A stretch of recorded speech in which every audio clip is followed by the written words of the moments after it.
오늘은 여호와의 미워하시는 것에 대해서 좀 살펴보겠습니다. 자, 우리 먼저 마태복음 13장 27절에서 30절의 말씀을 읽어보겠습니다.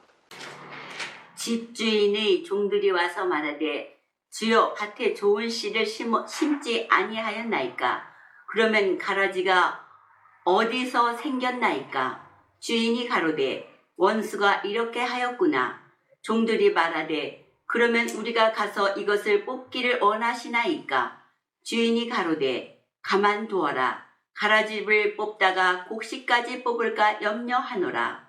둘 다 추수 때까지 함께 자라게 두어라. 추수 때에 내가 추수꾼들에게 말하기를 가라지는 먼저 거두어 불사르게 단으로 묶고 곡식은 모아 내 곡간에 넣으라 하리라. 아멘. 자, 우리 육안으로 보기에도 뭐가 구별이 돼요? 곡식과 가라지가 육안으로 봐도 분류가 돼요. 그런데 뭐 하지 말라? 가라지를 뽑지 말라. 예. 왜 그럴까요? 가라지 뽑다가 곡식까지 그렇죠. 예. 자, 물론 그렇기도 하지만 제가 볼 때는 확실한 뭐가 확실한 열매를 맺을 때까지 기다리는 거예요. 열매. 예, 열매. 이게 아주 중요해요. 열매. 모든 일은 다 열매가 맺혀야지만 추수가 되는 거예요. 품성도 마찬가지예요. 품성. 자, 실물교원 412페이지에 보면 품성은 언제 나타난다? 위기의 때에 나타난다. 위기. 그러니까 우리가 보통 이 평안한 시기에는 뭐 누가 좋다 나쁘다 하지만 그건 사실은 완전한 품성이 아니에요. 품성은 증명이 돼야 되는 거예요. 증명이. 자, 그런데 뭐로 증명이 돼야 될까요? 뭐로? 품성이. 그러니까 뭐로 증명이 될 때에 그 품성이 하나님이 인정하시는 품성이 될 수 있을까요? 네. 자, 우리 보겠습니다. 율법 너무 많이 들어가지고 뭐 웬만한 답은 다 율법인 것 같은데, 자, 쟁투 502페이지.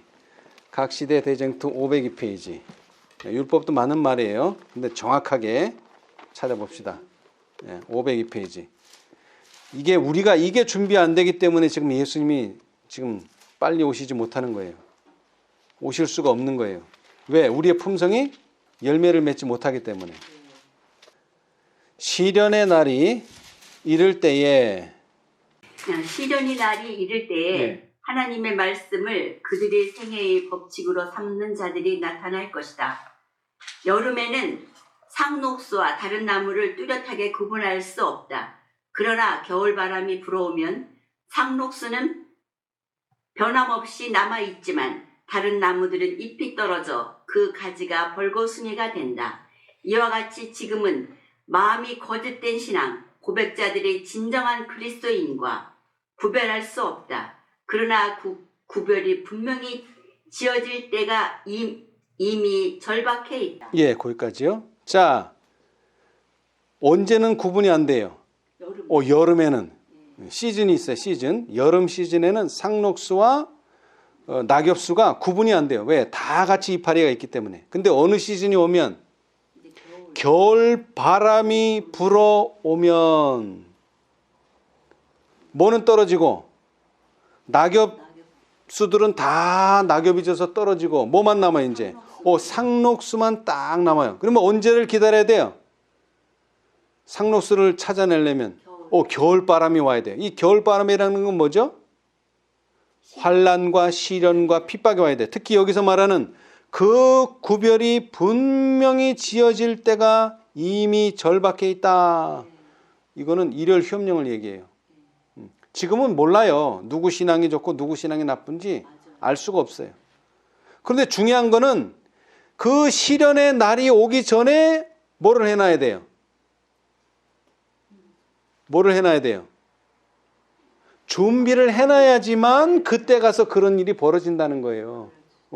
지금 상록수였는데 그때 가서 낙엽수 되는 거 아니고 지금 낙엽수였는데 그때 가서 상록수 되는 거 아니에요. 그런데 그 날은 시련의 날이고 그 날은 이미 절박해 있다. 가까이 있다는 얘기예요. 가까이 있다. 근데 우리는 평상시 그럼 어떻게 준비해야 되느냐? 그 다음 단락. 시편 기자는 주의 증거를 묵상함으로.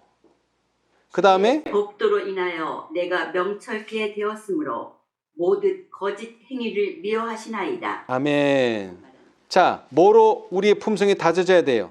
주의 법. 품성이라는 것은 행동이 반복되면 습관이 되고 습관이 반복되면 품성이 되는데 내 의지, 내 생각 이런 게 아니고 하나님의 증거의 말씀, 율법과 증거의 말씀을 묵상함으로 내 품성이 말씀으로 만들어져야 된다는 거예요.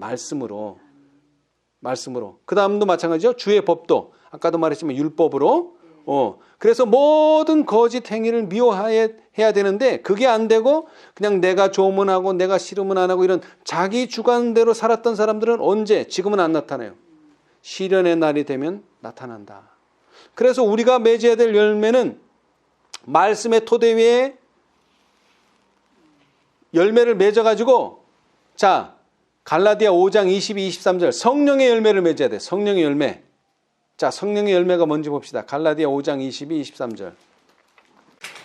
오직 성령의 열매는 사랑과 희락과 화평과 오래 참음과 자비와 양선과 충성과 온유와 절제니 이 같은 것을 금지할 법이 없느니라. 아멘. 여러분 이 단어들 꼭 기억해 놓으세요.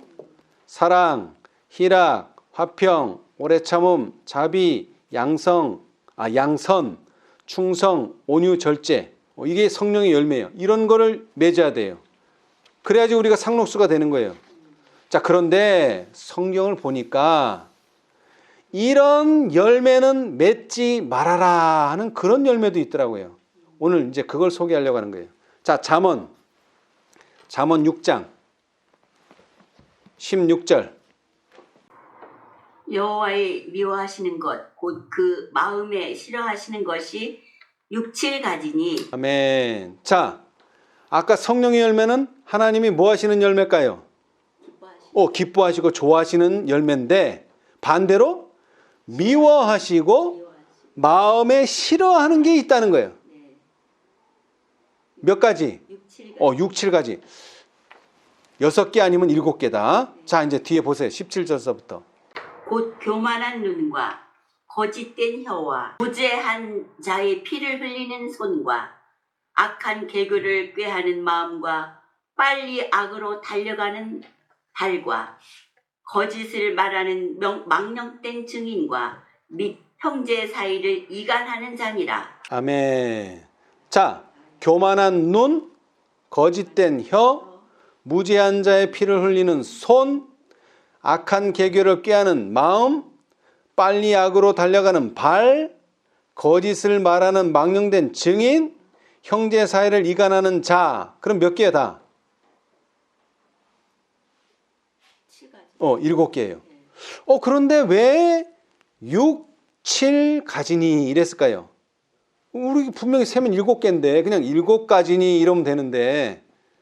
예? 그래 가만 보니까 19절에 거짓을 말하는 망령된 증인과 형제 사이를 이간하는 자가 비슷한 것 같아요.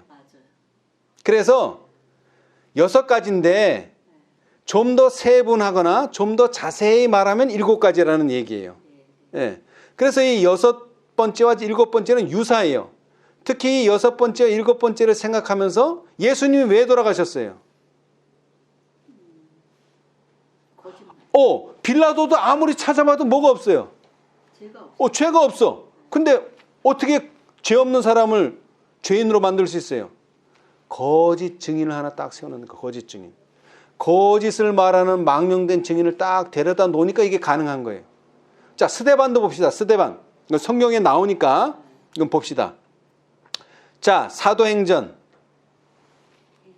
6장 10절로 13절. 스데반이 지혜와 성령으로 말함을 저희가 능히 당치 못하여 사람들을 가르쳐 말시키되 이 사람이 모세와 및 하나님을 모독하는 말하는 것을 우리가 들어노라 하게 하고 백성과 장로와 서기관들을 충동시켜 와서 잡아가지고 공회에 이르러 거짓 증인들을 세우니 가로되 이 사람이 이 거룩한 곳과 율법을 거스려 말하기를 마지 아니하는도다. 아멘. 스데반이 어떻게 죽었어요? 거짓 증인. 이 스데반이 지혜와 성령으로 말하니까 이 사람들이 감당을 못하는 거야. 그러니까는 누구를 세워서? 거짓 증인을 세우지 않고는 도저히 이 사람을 죄인으로 만들 수가 없는 거예요. 그래서 거짓 증인을 세웠다고 말했는데 그것이 하나님이 뭐 하는 것이다? 여호와가 미워하는 것이며 그 마음에 싫어하시는 거예요. 그건. 그런 일을 하면 안 돼. 근데 그건 최종적이고 하여튼 하나님께서 여호와께서 미워하시고 싫어하시는 것이 7개가 있어요. 자, 오늘은 그 첫 번째 뭐죠? 교만한 눈입니다. 교만한 눈. 자, 교만에 대해서 말씀을 드리고자 합니다. 자, 이사야서의 말씀 보겠습니다. 이사야 14장 12절에서 14절. 또 아침의 아들 계명성이여 어찌 그리 하늘에서 떨어졌으며 너 열국을 엎은 자여 어찌 그리 땅에 찍혔는고 내가 내 마음에 이르기를 내가 하늘에 올라 하나님의 뭇별 위에 나의 보좌를 높이리라. 내가 북극 지폐의 산 위에 좌정하리라. 가장 높은 구름에 올라 지극히 높은 자와 비기리라 하도다. 아멘. 자, 교만이 뭡니까? 교만. 교만. 스스로 높여서 건방진 행동을 하는 게 교만이에요. 사전상의 의미는. 자, 그런데 여기 스스로 높이는 자가 있죠? 나의 보좌를 뭐 하리라? 나의 보좌를 높이리라. 자기 원래 있던 자리에서 더 높여가지고 누구랑? 지극히 높은 자와 뭐 하리라? 비기리라. 자기가 사실은 낮은데 높아져서 지극히 높은 자하고 비기겠다. 이게 바로 뭐예요? 교만이에요. 이 교만이 어디서부터 시작됐어요? 하늘에서. 누구? 너 아침의 아들 계명성이. 이거 누구를 말합니까? 루스벨. 사단을 말합니다. 사단. 자, 그런데 이사야서에만 나오는 게 아니에요. 그 높이겠다는 말이 교만이. 자, 에스겔 28장 12절에서 17절까지입니다. 인자야 두로 왕을 위하여 애가를 지어 그에게 이르기를 주 여호와의 말씀에 너는 완전한 인이었고 지혜가 충족하며 온전히 아름다웠도다. 내가 옛적에 하나님의 동산 에덴에 있어서 각종 보석 곧 홍보석과 황보석과 금강석과 황옥과 홍만호와 청옥과 청보석과 남보석과 홍옥과 황금으로 단장하였었으며 내가 지음을 받던 날에 너를 위하여 소고와 비파가 예비되었었도다. 너는 기름 부음을 받은 덮는 그룹이며 내가 너를 세우매 내가 하나님의 성산에 있어서 화광석 사이에 왕래하였었도다. 내가 지음을 받던 날로부터 내 모든 길에 완전하더니 마침내 불의가 드러났도다. 내 무역이 풍성함으로 내 가운데 강포가 가득하여 내가 범죄하였도다.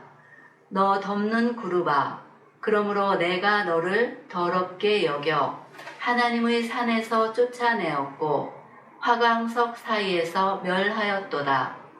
내가 아름다움으로 마음이 교만하였으며 내가 영화로움으로 내 지혜를 더럽혔으며 내가 너를 땅에 던져 여랑 앞에 두어 그들의 구경거리가 되게 하였도다. 아멘. 자, 사실은 여기 서두에 말했듯이 인자야 두로왕, 사실은 두로왕에게 대해서 말하는 것처럼 보이지만 쭉 내용을 살펴보면 하나님과 가장 가까이 하나님께서 기름 부으신 덮는 그룹이었던 한 천사가 타락해서 교만해가지고 마침내 불의가 드러나서 결국 쫓겨나는 장면이 여기 나오죠. 이것도 루스벨과 사단에 대한 묘사예요. 다시 말하면 이 세상의 죄가 언제 어떻게 왜 시작되었는가 열 수 있는 키가 이사야 14장과 에스겔 28장에 있어요. 자, 그런데 우리는 이것보다 더 친절하게 설명해주는 증언의 말씀이 있어요. 예, 자, 우리 각시대 대쟁투를 보겠습니다. 왜 이 세상에 죄가 시작됐는가? 아니, 왜 이 우주에 죄가 시작되었는가? 자, 대쟁투, 각시대 대쟁투 494페이지. 494. 벌써 이 장이 벌써 얘기를 해줘요. 494페이지. 죄악의 시작. 죄악이, 이 죄가 어떻게 시작했는가? 자, 494페이지.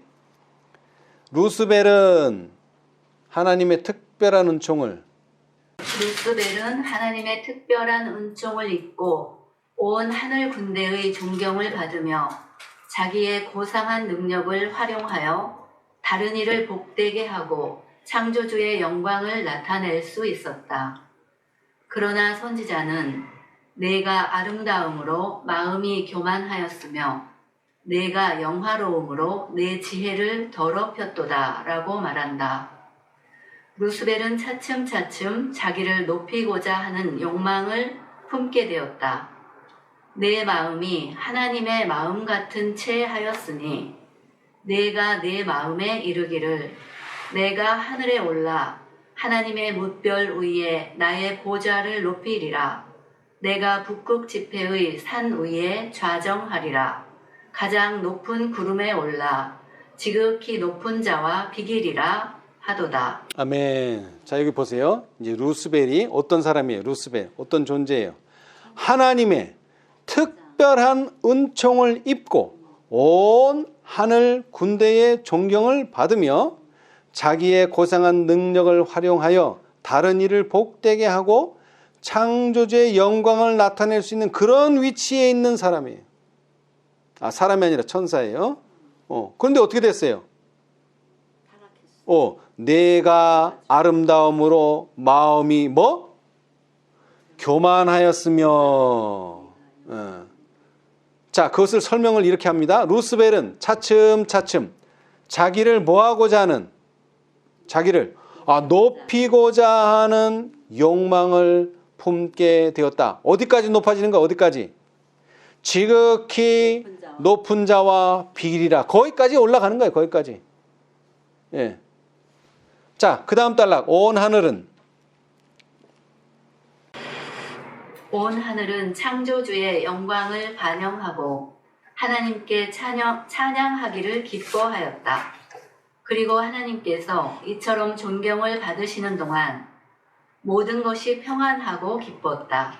그런데 이제 한 분쟁의 음성이 나타나서 하늘의 조화를 깨뜨렸다. 창조주의 계획에 반대되는 자기 찬양, 자기 봉사는 하나님의 영광을 최고로 여기는 자들의 마음에 불행에 대한 예감을 불러일으켰다. 하늘의 해위는 루스벨에게 간청했다.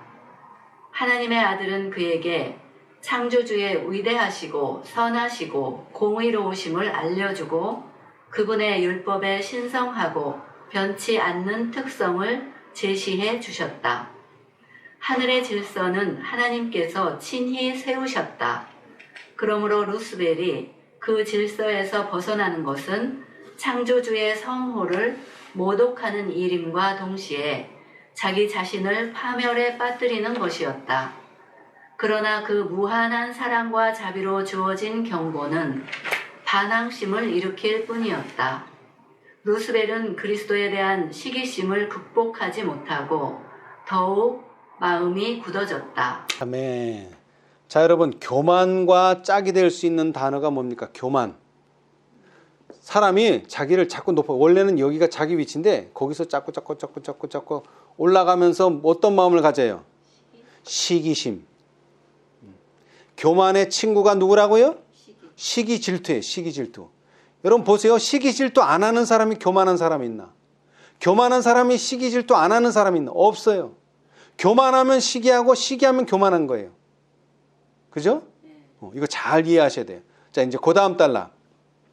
자신이 소유하고 있는 영광에 대한 무슨 심? 자존심이. 자, 교만과 시기만 있으면 또 다행인데 이 교만과 시기가 있으면 또 뭐가 생겨 이제? 자존심. 자존심이 생기는 거야 이제. 예. 자, 왜 자존심이 여기서 거론되느냐면, 자, 지금 마음에 있는 교만이 예수님에 대한 시기심으로 발전했어요. 그래서 그것은 잘못이다 가르쳐 주는 거예요. 그렇게 하면 안 돼. 그런데 뭐가 그걸 막아? 자존심이 회개를 막는 거야. 잘못을, 이것을 인정을 안 해. 루스벨은 자신이 받은 높은 영예를 하나님의 선물로 여기지 아니하고 창조주께 감사하는 생각을 갖지 아니하였다. 여러분, 자존심이 세면 어떤 마음이 없어져요? 감사하는 마음이 없어져요. 여러분, 감사할 줄을 몰라. 그거 당연한 거지. 내가 이렇게 높고 나는 이렇게 이런 존재인데 네가 그거 당연히 해야지. 그리고 나는 그런 대우를 받아야지. 감사하는 마음이 없어요. 감사하는 마음이. 그는 총명하고 칭찬받는 위치에서 영광을 받고 있었으므로 어디까지 넘보는 거야 이제? 하나님과 같아지기를 열망하였다. 여러분, 아담과 하와가 어떻게 타락했죠? 네가 누구하고 같이 되겠다? 너도 하나님하고 같이. 똑같은 케이스예요. 똑같은 케이스. 똑같은 케이스. 예. 사단의 영을 받았으니까. 그렇죠. 사단의 정신을 받았죠. 자, 다시 한번 강조합니다. 사람이 교만해지면 어떤 마음을 품게 된다고요? 시기심과 질투심이 생겨요. 여러분 마음에 시기와 질투심이 있다면은 그건 교만하다는 걸 기억하세요. 아, 내가 교만하구나. 그 다음에 내가 잘못을 했는데 그 잘못을 뉘우칠 마음이 없다면, 아, 내가 자존심이 세구나. 이거 생각하셔야 돼. 자존심이 세다는 건 뭐다? 내가 교만하구나. 자, 근데 여기서 끝나면 안 돼요. 왜? 아직 뭐가 안 생겼어요. 아직 뭐가 안 생겼어요. 열매가 안 생겼죠. 자, 이제 조금씩 열매를 맺어가는 과정을 보는 게, 자, 루스벨의 모반 읽어보세요. 루스벨은 하나님 면전에 있는 자기 위치를 떠나 천사들 사이에 불평의 정신을 퍼뜨리고자 나갔다. 그는 얼마 동안 자기의 참 목적을 감추고 하나님을 존경하는 것처럼 가장하여 은밀한 방법으로 활동했다. 그는 하늘 거민들을 통제하는 법칙이 필요 없는 구속을 과하는 것이라고 암시함으로써 자기에 대한 불만을 자극하고자 노력하였다. 그는 천사들의 본성은 성결하므로 그들은 자기 자신의 의지가 지시하는 대로 따라야 한다고 주장하였다. 그는 하나님께서 그리스도에게 세상의 영광을 주심으로써 자기를 불공평하게 취급하셨다고 주장하므로 동정을 얻고자 노력하였다. 그는 자기가 더욱 큰 권세와 영광을 구하는 것은 자기를 높이기 위함이 아니고 오히려 하늘에 거하는 모든 자들에게 자유를 얻게 하여 그것으로써 그들을 더욱 고상한 생애에 들어갈 수 있도록 노력하는 것이라고 주장하였다. 아멘. 자, 거기까지요. 자, 이러한 교만, 이러한 시기심, 이러한 자존심이 자라나면 뭐가 되는 거야 이제? 그때는 반역이 일어나는 이제 그때는 반역. 말은 반역, 모반이라고 말했지만 사실은 뭐가 나타난다고요? 자기 주장이 이제 나오는 거예요. 자기 주장. 자기 주장. 예. 여러분, 이거 지금 제가 간단히 읽지만 자세히 보면은요, 여태까지 하늘에는 불협화음이 없고 분쟁이 없다 그랬는데 이제 어떤 단어가 튀어나오기 시작하냐면 자기라는 말이 많이 나와요. 자기 찬양, 자기 봉사, 그 다음에 또 뭐야? 자기 자신의 의지, 그 다음에 자기를 불평하고 자기를 더욱 큰 권세와 영광을 구하는 것은 자기를 높이는 것이 계속 자기가 계속 나오는 거예요. 자기.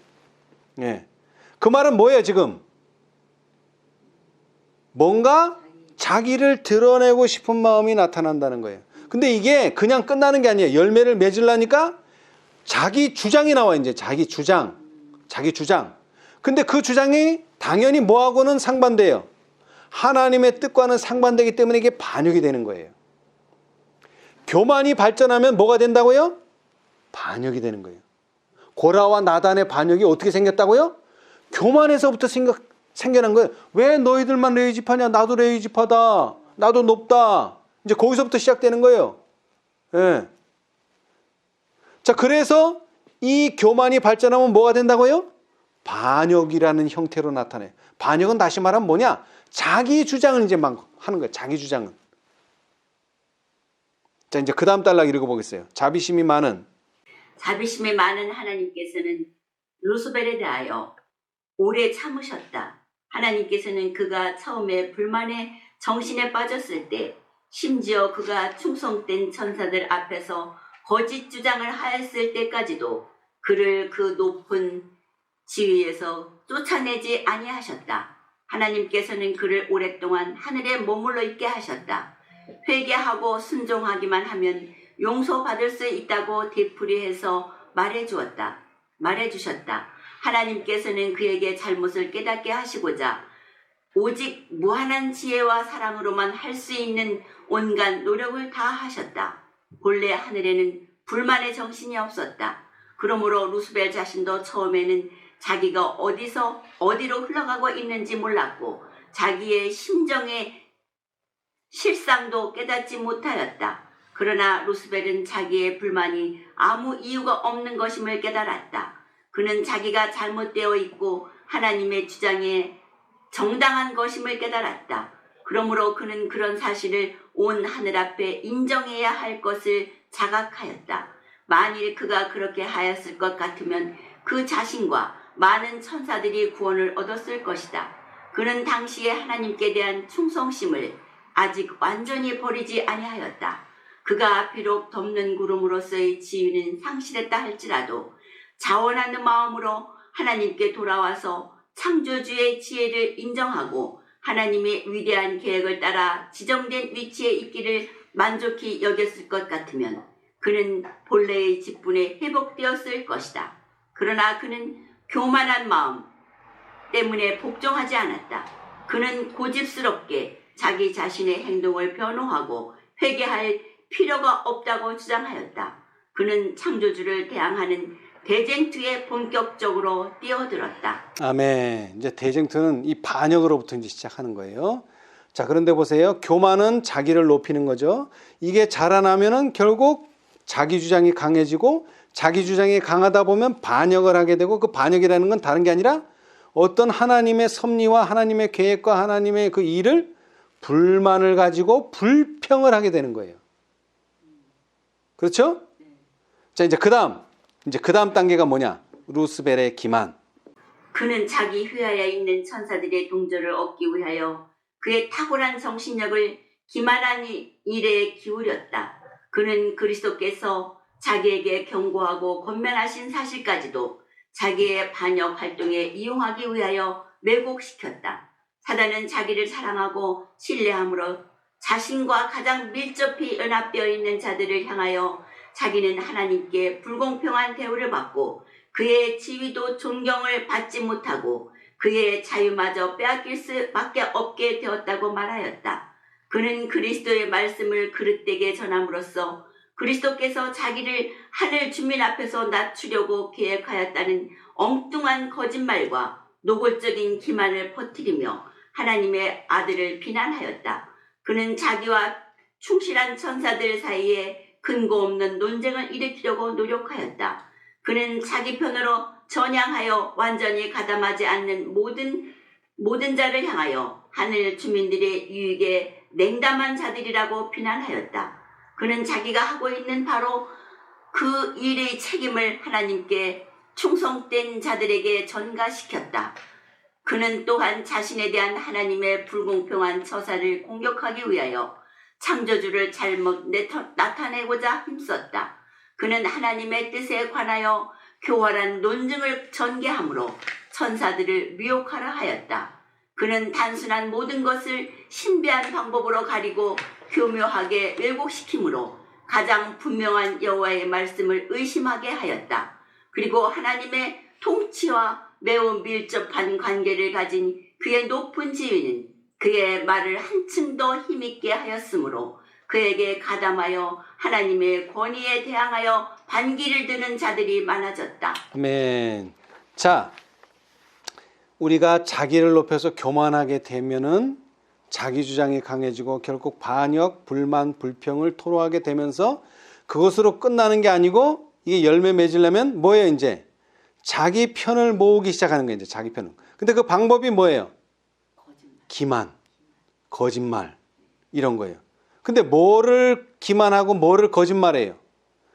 그리스도의 말씀을 그릇되게 전한다. 그리스도의 말씀을. 그리스도의 말씀. 자, 그 다음에 넘겨보면 가장 분명한 여호와의 말씀을 뭐하게? 의심하게 만든다. 그게 이제 사단이 일하는 방법이에요, 이제. 아직도 열매는 없어요. 자, 이제 그 다음 단락. 무한히 지혜로우신 하나님께서는. 무한히 지혜로우신 하나님께서는 그와 같은 불평의 정신이 실제적인 모반 행위로 나타나기까지 사단의 활동이 진척되도록 허용하셨다. 자, 여기까지만 읽으면 자, 이제는 이거 추수를 해야 되겠다 생각을 하겠죠. 근데 아직 추수가 아니에요. 왜 추수가 아닐까요? 왜 이게, 그러니까 왜 열매가 아니에요? 참 불평했어요. 그 다음에 실제로 반역까지 했어요. 근데 왜 아직 열매가 안 되냔 말이에요. 실행했잖아요. 실행해서 지금 불평이 나오고 반역을 했잖아요. 하나님의 뜻에 반역 실제로. 근데 그게 왜 아직 열매가 안 되냔 말이에요. 자, 기다리고 있잖아, 주님께. 자, 이게 알곡이에요. 그러면 가라지는 뭐예요? 쭉정이. 그러니까 쭉정이는 뭐냐고. 알곡이 아닌 게 쭉정이에요. 자, 다시 말하면, 자, 여기 진짜 화폐가 있어요. 진짜 화폐가 여기. 그리고 이 진짜 화폐를 뭐한? 위조 화폐가 있어. 그런데 위조 화폐는 한 가지가 아니야. 수백, 수천 가지야. 그죠? 왜? 이거 하다가 걸리면 또 다른 거 만들고, 이거 하다가 걸리면 또 다른 거 만들고. 그런데 뭐가 아니면? 진짜 화폐가 아닌 거는 다 뭐예요? 가짜예요. 정의가 그렇단 말이에요. 정의가. 뭐가 위조 화폐냐? 그건 정의가 없어. 참 화폐가 아닌 거는 다 가짜야. 무슨 얘기인지 아시겠죠? 자, 그러면은 사단이 이렇게 활동을 하고 불평을 하고 그 다음에 교만이 발전해서 불평을 하고 그 다음에 반역을 하고 실제적으로 반역 활동을 했어. 근데 뭐가 나타나지 않으면? 참 하나님의 품성이 나타나지 아니하면 그게 입증이 안 된다는, 그들의 잘못이 입증이 안 되는 거예요. 자, 이제 읽어보세요. 그 내용이 나와요. 제가 하는 말이 아니라 그들의 본성과 진상이 모든 자들에게 분명히 드러나기까지 그의 계획이 충분히 실현될 때 필요가 있었다. 루스벨은 기름 부음을 받은 그룹으로서 크게 높임을 받아왔고 천사들에게 크게 존경을 받을 뿐 아니라 그들에게 강력한 영향을 미치고 있었다. 하나님의 정부는 하늘의 주민들뿐만 아니라 하나님께서 창조하신 모든 세계들을 포함하였다. 그러므로 사단은 만일 그가 천사들을 반역에 가담시킬 수만 있으면 모든 세계들도 자기 편에 가담시킬 수 있으리라고 생각하였다. 사단은 자기의 목적을 달성하기 위하여 온갖 궤변과 허위를 다하여 교묘하게 자기의 처지를 설명하였다. 그의 기만의 능력은 매우 놀라웠다. 그는 거짓의 기만으로 자신을 가장함으로써 유리한 위치에 서게 되었다. 그러므로 충성된 천사들까지도 그의 본성을 충분히 분별하지 못하고 그의 사업이 어디로 가고 있는지 충분히 알 수 없었다. 아멘. 자, 아직까지 반역은 했지만 누구도? 충성된 천사들도 그의 본성을 충분히 분별하지 못했기 때문에 이 상태에서 심판을 내리면 어떻게 되겠어요? 의문이 완전히 사라지지 않는 거예요. 내가 볼 때 루스벨이 잘못한 것 같지 않은데 왜 하나님께서 심판했을까? 이 의문이 남아있다는 거예요. 그죠? 그래서 좀 더 뭐가 돼야 돼요? 익어야 되는 거예요. 열매가 완전히 확실하게. 자, 그런데 중요한 것은 사단이 어떤 방법으로 활동한다? 거짓으로 활동한다. 요한복음 8장 44절에도 나오죠? 너희는 너희 아비 마귀에게서 났으니 너희 아비의 욕심을 너희도 행하고자 하느니라.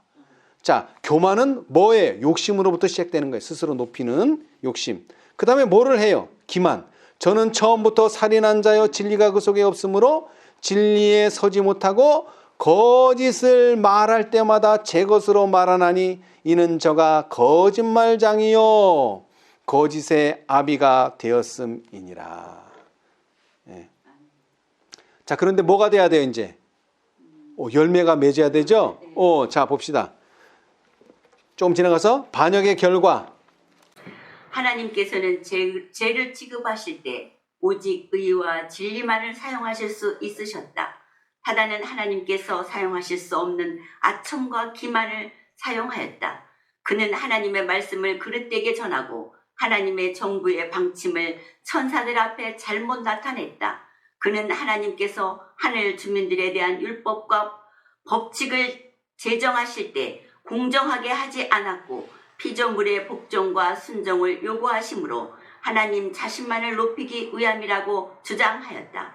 그러므로 하늘 주민은 온 세계들 앞에서 하나님의 정부가 공의롭고 그분의 율법이 완전하다는 것이 실증되어야 한다. 사단은 자기 자신이 온 우주의 행복을 촉진하기 위하여 애쓰고 있는 자처럼 보이게 했다. 그 찬탈자의 본성과 참 목적이 모두에게 알려져야 한다. 자신의 악한 행위에 의하여 자신의 정체를 드러낼 수 있도록 그에게 시간이 주어져야 한다. 아멘. 자, 뭐 할 시간?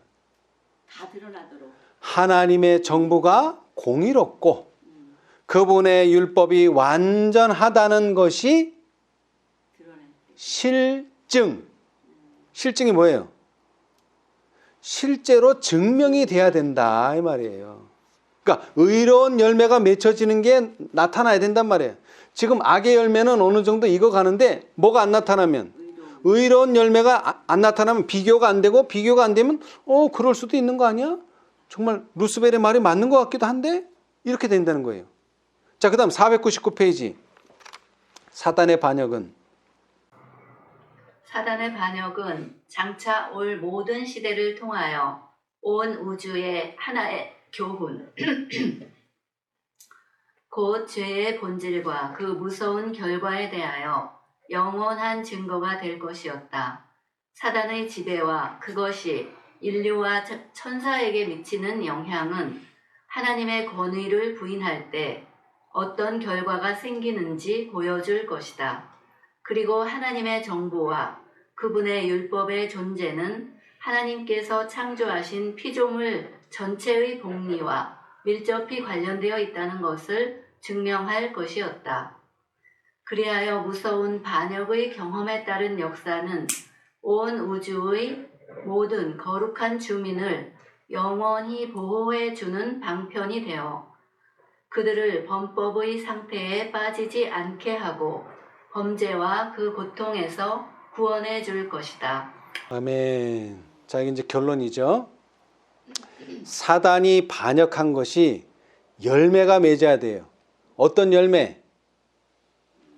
그렇게 했더니 사람이 타락하고 본성이 타락한다는 것을 보여주고 반면에 하나님의 정부가 공의롭고 그분의 율법이 완전하다는 실증, 증거, 영원한 증거, 증명이 나타나야 돼요. 그러면은 뭐가 되는 거예요? 이제 심판이 되는 거예요. 그러니까 그 과정이 어떤 거냐면 교만, 자기를 높이는 일이 시작이지만 죄의 기원이지만 이게 뭐로 발전해요? 불만과 불편의 반역으로 발전해요. 그런데 그 불만과 불평을 자기 혼자만 하는 게 아니라 사람들을 포섭해가지고 하나님께 대적하도록 한 단체를 만들어요. 기만과 거짓으로. 그러죠? 그런데 그것으로 끝나는 게 아니라 하나님의 편에서도 뭐가 나타나야 돼요?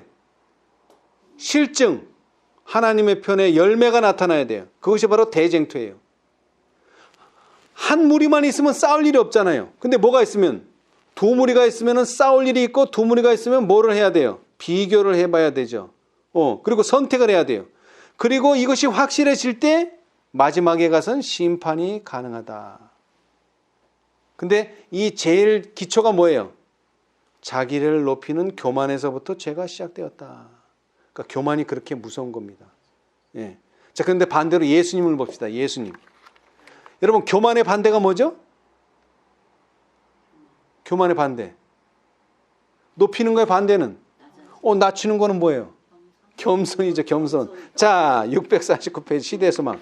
예수님은 자신을 얼마나 낮추셨는가? 시대의 소망 649페이지. 여기서 이제 분명하게 드러나는 거예요, 이제. 그리스도께서는 제자들에게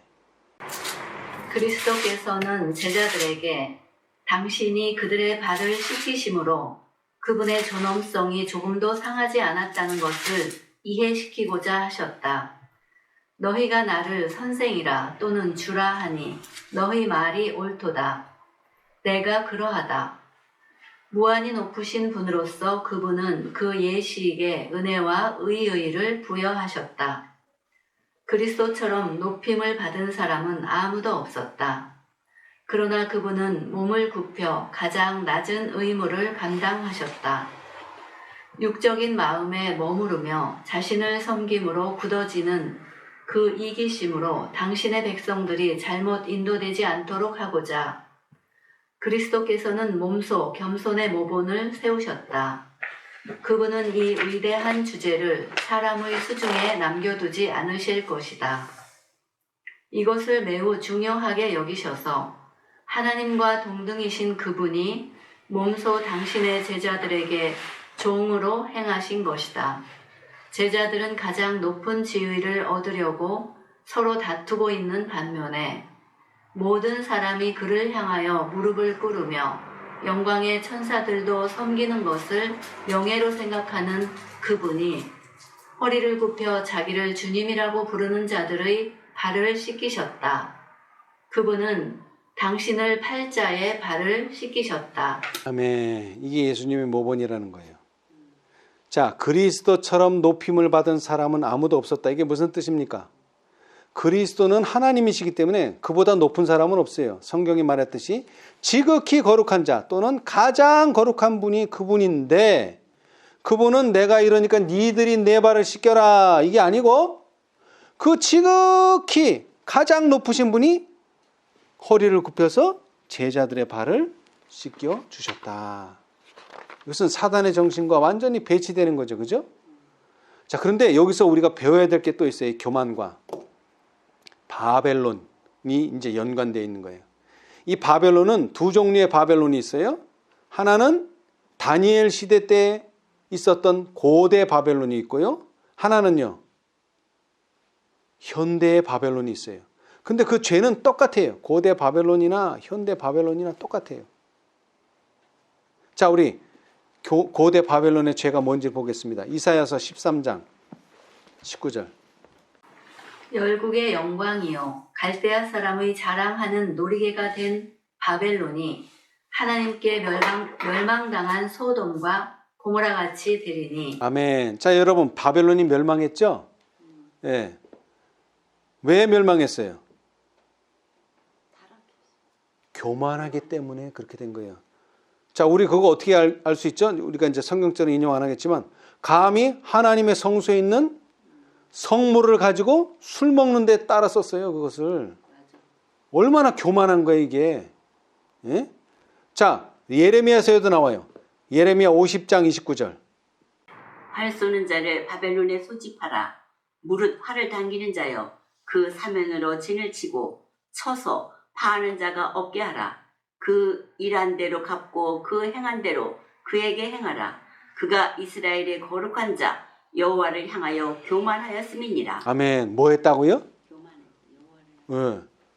그러니까 하나님보다 높아지려고 한 거예요. 감히. 그 왕도 그런 왕이 있었죠. 그래가지고 그 왕이 어떻게 됐어요? 몇 년 동안. 완전 미친 사람처럼 돼버렸어요. 그렇게 거만한 사람이. 응? 내가 이 나라 바벨론의 왕이고 나만큼 똑똑한 사람 없고 나만큼 훌륭한 사람 없다 그러는데 완전히 바보 천치가 돼버렸어요. 그래서 나중에 깨닫고서는 어떻게 됐어요? 하나님을 찬양하긴 했지만 그 정도로 바벨론이 교만한 나라였어요. 근데 현대 바벨론은 어떨까요? 현대 바벨론.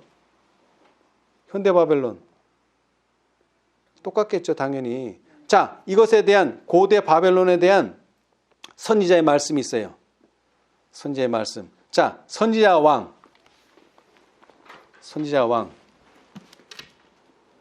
그래서 바벨론이 멸망하는 거예요. 교만했기 때문에.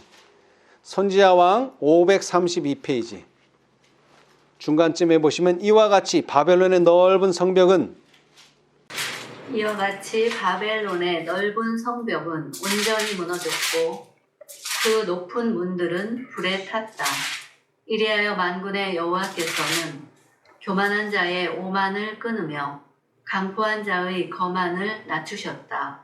이같이 열국의 영광이요 갈대아 사람의 자랑하는 놀이개가 된 바벨론이 소돔과 고모라처럼 영원히 저주받은 곳이 되었다. 아멘. 아시겠죠?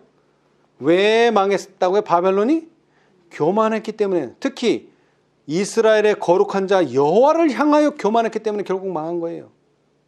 예, 나라가 약해서 망한 게 아니에요. 예. 자, 그런데 이 고대 바벨론의 죄는 현대 바벨론의 죄와 다르지 않습니다. 자, 계시록 18장으로 가겠습니다. 계시록 18장. 계시록 18장 4절에서 7절까지. 또 내가 들으니 하늘로서 다른 음성이 나서 가로되 내 백성아 거기서 나와 그의 죄에 참여하지 말고 그의 받을 재앙들을 받지 말라. 그 죄는 하늘에 사무쳤으며 하나님은 그의 불의한 일을 기억하신지라. 그가 준 그대로 그에게 주고 그의 행위대로 갑절을 갚아주고 그의 섞은 잔에도 갑절이나 섞어 그에게 주라. 그가 어떻게 자기를 영화롭게 하였으며 사치하였든지 그만큼 고난과 애통으로 갚아주라. 그가 마음에 말하기를 나는 여왕으로 앉은 자요 과부가 아니라 결단코 애통을 당하지 아니하리라 하니. 예, 거기까지. 자, 이 고대 바벨론의 죄도 뭐라고요? 똑같아요. 그가 어떻게 자기를 영화롭게 하였으며 사치하였든지 그만큼 고난과 애통으로 갚아주라. 교만한 만큼 고난과 애통이 주어질 것이다. 예. 자, 그런데 초기문집은 이것을 좀 더 자세하게 설명해 주고 있어요. 초기문집 274페이지. 자, 과거의 고대 바벨론은 나라였어요. 그죠?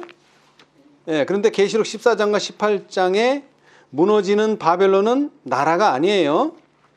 274 바벨론의 죄악들. 274 나는 예수께서 하늘에 있는 성소를 떠나 둘째 휘장 안으로 들어가신 후에 교회들이 부정하고 가증한 새들로 가득 차는 것을 보았다. 나는 교회들이 범죄로 인하여 크게 부패한 것을 보았다. 그런데도 교인들은 그리스도인이라고 공언하고 있다. 하나님께서는 그들의 공언과 기도와 권면들을 가증히 여기신다.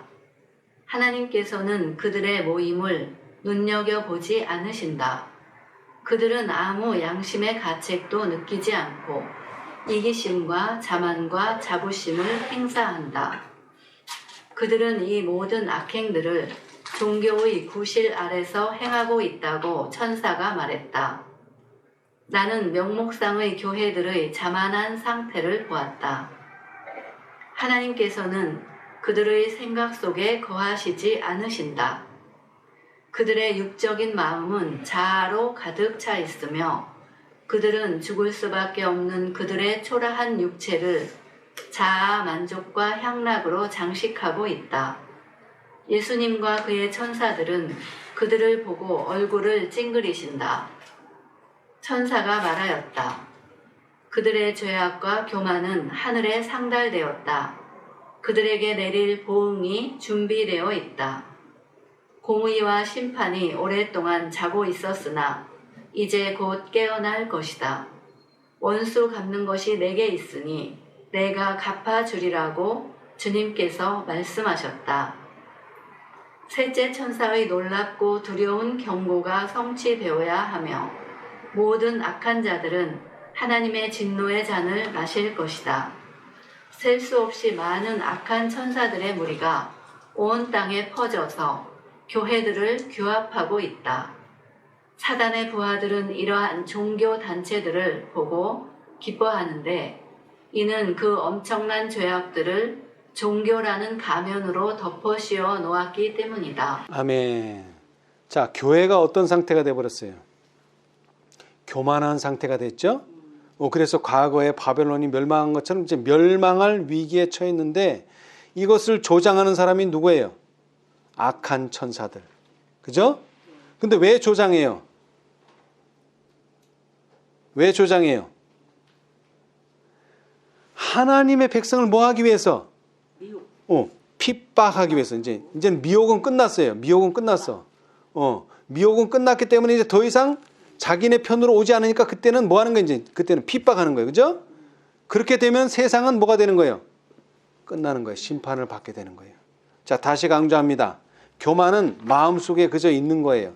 그러나 이 자기를 높이는 정신이 점점 발전하면 불만을 표출하게 되고 불평을 하게 되고 반역을 하게 돼요. 그 다음에는 이 반역을 합리화하기 위해서 기만을 하기 시작해요. 이제 거짓을 말하기 시작해요. 그러는데 아직도 심판을 당하지 않고 있다가 뭐가 나타나면, 의로운 증거가 나타나면 그때는 이제 둘 사이에 투쟁이 일어나고 분리가 일어나면서 다음에는 심판이 기다리고 있다. 딱 떨어지죠. 그죠? 자, 근데 여기서 중요한 게 있어요. 여러분, 교만이 뭡니까? 교만. 아까도 말했지만 자기를 높이는 거죠. 근데 뭐보다 자기를 높이는 거예요? 하나님보다. 근데 하나님보다 높인다는 말은 좀 이해가 어려운 게, 우리는 하나님은 볼 수도 없고 보이지도 않아요. 그럼 뭐보다 높이는 거예요? 율법과 증거의 말씀보다 자신의 이론, 자신의 생각, 자신의 견해를 높이는 게 뭐다? 교만이고, 겸손은 뭐예요 그럼? 율법과 증거의 말씀에 맞춰주고 굴복하는 것이 겸손이에요. 오늘 며칠이죠? 3.1절이에요. 뭐 하는 날이에요? 세상에서는 대한독립 완세를 외친 날이죠. 그런데 지금으로부터 11년 전 2014년 3월 1일도 똑같은 안식일이었어요. 오늘 안식일이잖아요. 그죠? 근데 그때 전국에 있는 믿음의 형제들이 한 곳에 모였어요. 2014년에 전국에 있는 교인들 중에 율법과 증거의 말씀이 교회보다 우선된다는 것을 이해한 사람들이 다 한 곳에 모였어요. 그래가지고 뭘 했느냐? 율법과 증거의 말씀은 뭐보다 높다? 교회보다 높다. 그렇죠? 네. 그래서 거기서부터 뭐가 시작된 거예요? 이제 다섯째 천사의 활동이 시작된 거예요. 여태까지는 뭐로 일했는데? 넷째 천사로 일했는데, 그 3월 1일을 기준으로 이제는 말씀이 뭐보다? 율법과 증거의 말씀 뭐보다? 교회보다 높다. 너무나 간단한 진리에, 너희는 먼저 그의 나라와 그의 의를 구하라. 이 뜻은 뭡니까? 말씀이 우리보다 높아야 된다. 내 이론, 내 생각, 내 견해가 말씀보다는 낮아야 된다. 근데 이게 개인으로 끝나는 게 아니에요. 개인으로. 그리고 그 누구의 이론, 어느 목사님, 어느 장로님, 어느 집사님, 그런 지위가 높은 사람이라 할지라도 그 누구의 이론이라도, 그 누구의 생각이라도, 그 누구의 견해라도 말씀보다 높여서는 안 된다. 심지어는 교회의 이론, 교회의 생각, 교회의 견해라도 말씀보다 높여서는 안 된다. 그 교훈을 우리가 얻어야 돼요. 왜? 교만한 눈은 여호와의 미워하시고 마음에 싫어하시는 것 몇 번째? 첫 번째다. 마지막 말씀 읽고 마치겠습니다. 시대의 소망 300페이지. 이거 구원에 관련된 말씀인데요. 이 교만과도 관련이 있어요. 여러분, 얼마나 많은 사람들이 안식일을 열심히 지킵니까? 물어보면 뭐라 그래요? 구원받기 위해서 안식일을 지킵니다. 구원받기 위해서 율법을 지킵니다. 자, 그런데 그것은 교만한 마음이다 그랬어요. 자, 시대의 소망 300페이지. 교만한 마음은? 교만한 마음은 행위로 구원을 얻으려고 힘쓰. 자, 보세요. 무슨 마음? 교만한 마음은 교만한 마음. 자, 아까 얘기했죠? 교만한 마음이 어떤 게 교만한 마음이라고요? 자기를 높이는 뭐보다? 율법보다. 말씀보다. 말씀에는 어떻게 구원을 얻으라 그랬는데? 어떻게 구원을 얻으라 그랬어, 말씀에는? 믿음으로 얻으라 그랬는데, 행위로. 행위로 구원을 얻으려면 그건 뭐예요? 그 교만한 마음이라는 거예요, 그게. 자, 이제 그 교만한 마음에 대해서 설명을 하니까 들어보세요. 자, 그러나 하늘에 들어가는 자격과 적합성은 그리스도의 의 안에 있다. 사람이 자신의 연약함을 깨닫고 모든 자부심을 벗어버리고 자신을 하나님께 굴복시키기 전에는 주께서는 사람의 회복을 위하여 아무것도 하실 수 없다. 아멘. 자, 거기까지 일단. 자, 아까도 말했죠? 교만한 마음이 뭐하고도 친구라고요? 시기, 질투. 그 다음에 또 하나는요? 자존심. 저도 사실 신앙을 청년 때 했어요. 젊었을 때는 신앙을 안 했어요. 우리 주위에도 교회도 있고 뭐 다 있는데 안 했어요. 왜? 왜 우리가 하나님을 의지해? 내 스스로 살아야지. 그런 생각이 지배했어요. 그런데 살아보니까 인간의 힘으로 이 세상을 살아가기에 연약하다는 것을 깨닫게 된 거예요. 여기도 그랬잖아요. 사람이 자신의 연약함을 깨닫고 모든 자부심, 내가 인간이고 내가 똑똑하고 나 혼자 내가 충분히 내 지혜로 내 삶을 살아갈 수 있다는 그 자부심을 뭐하고? 벗어버리고. 이제 벗어버렸으니까 나는 아무것도 없잖아요. 그럼 이제 누구를 의지해야 돼요? 하나님께 굴복시켜야지만. 그게 겸손한 마음이라는 거예요. 그랬을 때 또 뭐가? 주께서는 사람의 회복을 위하여 일하실 수 있다는 거예요.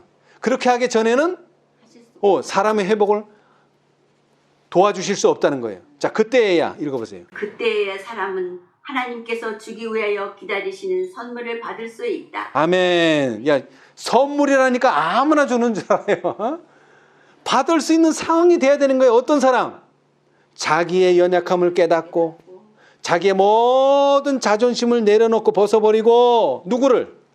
하나님을 굴복, 하나님께 굴복 또는 하나님께 전적으로 의지하는 사람. 이 사람은 이제 뭐 받을 준비가 된 거예요? 선물을 받을 준비가 된 거예요. 이제 선물. 자, 그 다음 필요를 느끼는 영혼에게는 아무것도 보류되지 않는다.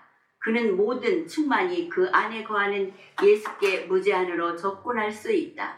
지존무상하며 영원히 거하며 거룩하다 이름하는 자가 이같이 말씀하시되 내가 높고 거룩한 곳에 거하며 또한 통회하고 마음에 겸손한 자와 함께 거하나니 이는 겸손한 자의 영을 소송케 하며 통회하는 자의 마음을 소송케 하려 함이라. 아멘. 그게 바로 이사야 57장 15절의 말씀입니다.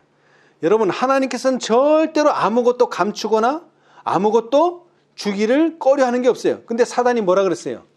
야, 너 하나님같이 되려니까 하나님이 안 주는 거야, 그거. 그거 거짓말을 한 거죠. 근데 여기 보니까 절대로 감추는 게 없어요. 근데 왜 우리가 못 받냐 이거예요. 왜?